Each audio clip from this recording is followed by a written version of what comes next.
Both Paul McCartney and John Lennon were engaged in a fierce competition with one another, and as a result, they were constantly trying to outdo each other when it came to songwriting.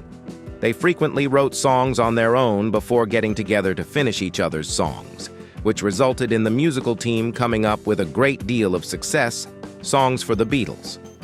I Want to Hold Your Hand, Please Please Me and Let It Be are just a few of the songs that were produced as a result of their cooperation.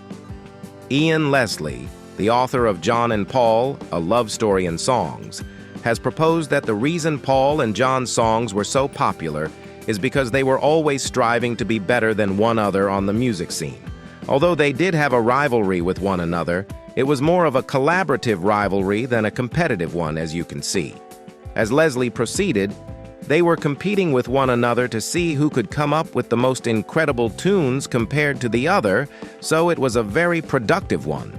This is the difference between them and the other one. They were not trying to demonstrate that they were superior to the other one.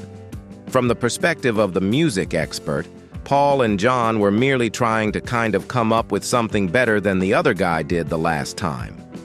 When John and Paul were in the Beatles, their rivalry began to take shape. As the Beatles came to a close, tensions between the two of them had been continuing to rise. When the band broke up in 1970, Paul and John began to take aim at each other through songs. John wrote a song called How Do You Sleep About Paul, and Paul responded with a song called Too Many People. The idea that Paul and John expressed their emotions and their feelings through songs was something that Leslie recommended fans should be aware of in order to comprehend these musical digs. According to Leslie, the songs served as a means for John and Paul to engage in a back-and-forth conversation. Because of the way it fell apart, they kind of blamed each other for it. The songs are the manifestation of this fact.